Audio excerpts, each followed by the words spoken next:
डर हम सबको लगता है, पर एक ऐसा मोमेंट, इस मोमेंट में तुम्हारे सामने कोई भूत, प्रेत या आत्मा अचानक से सामने आ जाए और तुम उस समय डर के मारे कुछ बोल ना पाओ और पूरी जिंदगी के लिए कमज़ोर हो जाओ।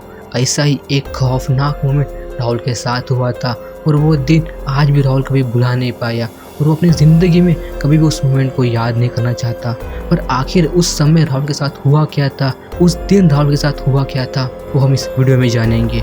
चलो इस वीडियो को शुरू करते हैं। नोएडा एक ऐसा शहर, इस शहर से हमें काफ़ी भूतों की कहानियाँ सुनने को मिलती है। आज इसी शहर से हमें एक कहानी मिली है। अब इसी शहर में राहुल का सारा बचपन गया था। अब ये 20 साल का राहुल जो अपने कॉलेज के सेकंड ईयर में था, वो अपने गर्मियों की छुट्टियों में अपने गांव चला आता है। सोचता है कि काफ़ी मज़े करूँगा, एंजॉय करूँगा, और वो हर साल गर्मियों की छुट्टियों में अपने घर आता था। अब करीबन शाम के 5 बजे राहुल अपने घर पहुँचता है। अब जो इनकी जो फैमिली थी ना, वो काफ़ी बड़ी थी। इनकी फैमिली में चाचा चाची, मामा मामी, दादा दादी और काफ़ी उनके बच्चे, मतलब काफ़ी बड़ी फैमिली थी और एक ही घर में काफ़ी सारे लोग मिलकर रहते थे। पर इन्हीं के बीच में ना एक लड़का था राहुल। अब ये जो राहुल था ना, काफ़ी नॉर्मल सा लड़का था। इसको बाहर की दुनिया के बारे में कुछ मालूम नहीं था। ये हमेशा घर से कॉलेज, पढ़ाई, बस इन्हीं के बीच में रहता था। अब उस समय ना राहुल ये भूत, प्रेत, आत्मा इनके बारे में मानता नहीं था, क्योंकि राहुल ने अपनी पूरी ज़िंदगी में ऐसा मोमेंट कभी देखा ही नहीं था कि उसे भूत या प्रेत उनके बारे में डर लगे या फिर लगे ये शक्तियाँ कुछ होती है, नेगेटिव एनर्जी कुछ तो होती है। पर एक दिन आया जिस दिन उसने ये मूवमेंट देखा और उसके बाद वो अपनी पूरी ज़िंदगी को कभी भुला नहीं पाया। अब अगले 10-12 दिन सब कुछ नॉर्मल चल रहा था। राहुल की फैमिली काफ़ी इंजॉय कर रहे थे, घूमने जा रहे थे और राहुल भी काफ़ी मस्ती में था। अब एक दिन, जिस दिन शनिवार था, राहुल के चाचा सामने से आते हैं और राहुल से कहते हैं कि हमें आज खेत में जाना होगा, काफ़ी काम करना है, कल मजदूर काम करने के लिए आने वाले हैं, तो हमें खेत को ट्रैक्टर से तैयार करना होगा। तू एक काम कर, रेडी हो जा, तब तक मैं बड़े भैया को भी तैयार करता हूँ, फिर हम तीनों मिलकर साथ में चलेंगे। अब ये सब सुन के राहुल सोचता है कि यार हाँ, घर में खाली बैठा हूँ, क्या करूँ, एक काम करता हूँ, चला जाता हूँ। तो राहुल के चाचा और उसके बड़े भैया ये तीनों खेत में जाने के लिए रेडी होते हैं। इनके पास ना काफ़ी खेत वगैरह थे और सारे खेत ना आसपास ही थे, पर जिस खेत पर ये लोग जाने वाले थे ना, वो खेत इनसे काफ़ी दूर था, लगभग 7 किलोमीटर दूर था। यानी सारे खेत आसपास थे और वो एक खेत काफ़ी दूर था और वो रेलवे ट्रैक के एकदम राइट साइड में था। अगर तुम लोगों ने कभी रेलवे से ट्रैवल किया होगा तो तुम्हें पता होगा कि लाइन के राइट और लेफ्ट साइड में काफ़ी खेत वगैरह होते हैं।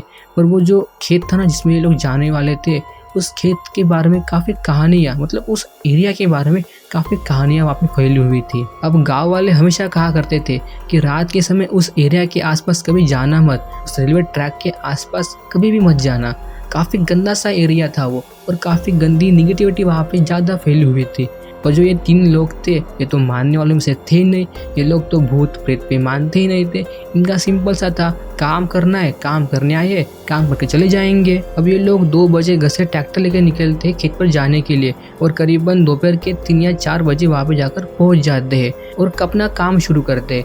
अब धीरे धीरे काम चल रहा था, शाम हो रही थी, सूरज ढल रहा था और काफ़ी सन्नाटा था। उस एरिया के आसपास कोई भी इंसान नहीं था, कोई भी घर नहीं था और दूर दूर तक लंबी लंबी झाड़ियाँ थी। उस समय राहुल के चाचा काम कर रहे थे और ट्रैक्टर से खेत को तैयार कर रहे थे और राहुल और उसके बड़े भैया ट्यूबवेल के पास बैठ के मोबाइल देख रहे थे और रील्स स्क्रॉल कर रहे थे।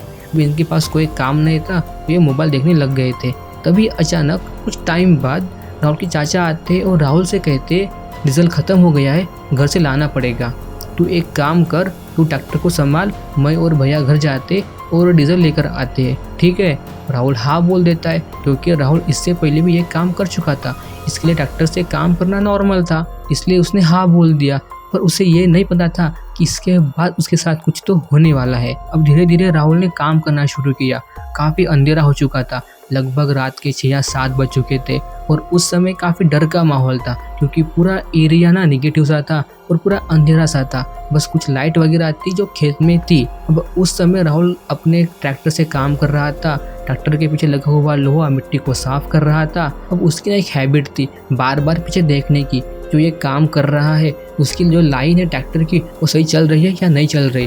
तभी पीछे देखते हुए राहुल ने 2 हल्की सी परछाइयाँ देख ली जो उसी के खेत में खड़ी थी। अब ये देख के राहुल ने सोचा कि शायद साइड के खेत वाले लोग आए होंगे, क्योंकि ज़्यादातर गाँव में शाम को या मतलब रात को लाइट आती है तो ट्यूबवेल चालू करने आए होंगे।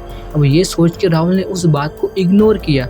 लेकिन उसके बाद जब उसने नई लाइन शुरू की, तब जब उसने सामने देखा तो कुछ नहीं था, क्योंकि इस बार ट्रैक्टर की लाइट सामने थी पर इस बार कुछ नहीं था। अब उसने उसके बाद जब पीछे मुड़कर देखा तो उसे फिर से वो दो परछाइयाँ सेम दिखी। इसने सोचा यार ये चोर वगैरह होंगे, शायद चोरी करने आए होंगे और सोच रहे होंगे कि कब हमें मौका मिलेगा और हम चोरी कर ले। अब ये सब सोच के राहुल ने इग्नोर कर दिया। लेकिन उसके बाद जब उसने एक नई लाइन शुरू की, तब फिर उसने वो सेम दो परछाइयाँ सामने खड़ी देखी। अब ये देख के राहुल को ना समझ नहीं आ रहा था यार ये हो क्या रहा है। अब ये सब देख कर ना राहुल को धीरे धीरे डर लगने लगा था और ये सेम सिचुएशन 3 या 4 बार हुई थी। अब राहुल ने अपने काम करने की स्पीड काफ़ी बढ़ा दी, वो काफ़ी घबरा चुका था। वो बस मन में ये सोच रहा था कि कैसे भी काम खत्म हो जाए। तभी अचानक राहुल को एक आवाज़ सुनाई दी। रेलवे ट्रैक की तरफ से काफ़ी ज़ोर से आवाज़ आई, जैसे किसी मेटल को घिसा गया हो, किसी पत्थर पे किसी मेटल को दबाया गया हो, मारा गया हो, जैसे कोई इंसान ट्रैक के ऊपर किसी मेटल को घिस रहा हो। ये सुनने के बाद राहुल काफ़ी डर चुका था। फिर राहुल ने सीधा आगे देखा और जो उसने देखा वो देखकर राहुल के पूरे हाथ स्टीयरिंग पर जम चुके थे। राहुल के पूरे शरीर का खून गर्म आ चुका था। राहुल के सामने 2 इंसान खड़े थे, काफ़ी खौफनाक तरीके से वो दोनों थे। उनके बॉडी के ऊपर काफ़ी खून लगा हुआ था, काफ़ी चोटी वगैरह थी, जैसे उन्हें किसी ने बहुत मारा हो। और जो इंसान पीछे खड़ा था उसका पूरा जबड़ा टूट चुका था, जैसे किसी ने उसका मुंह तोड़ दिया हो और काफ़ी खून बह रहा था। ये सब देख के राहुल काफ़ी सदमे में आ चुका था। तभी एक गंदी सी आवाज़ आती है। वो ना ही आवाज़ हंसने की थी और ना ही रोने की थी, वो काफ़ी डरावनी आवाज़ थी। वो देखकर राहुल वहीं पे बेहोश हो जाता है और वो उसी स्टीयरिंग पर अपना सर रख देता है। और उसी समय वो 2 परछाइयाँ, 2 आत्माएं रेलवे ट्रैक की तरफ भाग जाती है और राहुल वहीं पे बेहोश हो जाता है। फिर होश आने के बाद राहुल ने सबसे पहले चाचा को कॉल किया और सारी बातें बता दी। फिर चाचा और उसके भैया वहाँ पे आते हैं और उसे समझाते कि ये सब कुछ भूत वगैरह नहीं थे, ये सब बहुत चोर थे। फिर ये सब सुना के समझा के उसे अपने घर ले चलते, क्योंकि उस समय राहुल काफ़ी डर चुका था। फिर राहुल घर पहुँचने के बाद सारी फैमिली के सामने अपनी कहानी बताता है कि उसके साथ क्या हुआ था। तब उसके चाचा कहते हैं कि इतना डर मत, वो सब कुछ नहीं था, बस चोर वगैरह थे। अब ये सब हो जाने के 10-15 मिनट बाद जब सारे लोग शांत हो जाते और बाहर चले जाते, तब राहुल के चाचा राहुल से आकर कहते, कान में आकर कहते, वो लोग चोर नहीं थे, वो काफ़ी बुरी आत्माएं थी। शुक्र मानो कि उन्होंने तुम्हारे साथ कुछ किया नहीं, वरना बहुत कुछ हो सकता था। उन दोनों को मैंने भी देखा है, पर टेंशन मत लेना, तुम्हारे साथ कुछ नहीं होगा। ये सब देख के राहुल काफ़ी डर चुका था। तभी चाचा कहते हैं कि आज से कुछ साल पहले उस रेलवे ट्रैक के आसपास काफ़ी घटनाएं हुई थी, काफ़ी लोगों की मौत हुई थी। इसी वजह से वो आत्माएं आज भी वहाँ पे भटकती है। वहाँ पे 1-2 आत्माएं नहीं है, काफ़ी आत्माएं हैं। पर अच्छा ये हुआ कि उन्होंने तुम्हारे साथ कुछ किया नहीं, बाकी टेंशन मत लेना, सब कुछ ठीक हो जाएगा। वो इंसिडेंट होने के बाद राहुल पूरी रात सो नहीं पाया। उसके अगले ही दिन उसे तेज फीवर हो जाता है और अगले 4-5 दिन तक वो फीवर उसे रहता है। और उसके बाद राहुल काफ़ी डरने लगता है और पूरी रात वो जगने लगता है। घर वाले काफ़ी डरने लगते हैं कि इसके साथ क्या हो रहा है। फिर धीरे धीरे राहुल शांत होने लगता है और कुछ 2-4 महीने बाद राहुल नॉर्मल हो जाता है। लेकिन वो आज भी उस खेत के बारे में याद करना नहीं चाहता। वो जब भी उस खेत के बारे में याद करता है काफ़ी डर जाता है। इसलिए ये मोमेंट राहुल के लिए इतना खौफनाक था कि वो अपनी पूरी ज़िंदगी में कभी इस मोमेंट को भूल नहीं पाया। इसलिए मैं तुम्हें ये कहना चाहूँगा कि जब भी तुम कोई चीज़ खरीदने जाओ तो पहले एक बार देख लो कि वो चीज़ सही है या गलत है। ये बाकी तुम्हें ये वीडियो कैसा लगा ज़रूर बताना। इसे वीडियोस देखने के लिए इस चैनल को सब्सक्राइब कर लेना। तब तक के लिए फिर मिलते ऐसे किसी हॉरर स्टोरी में।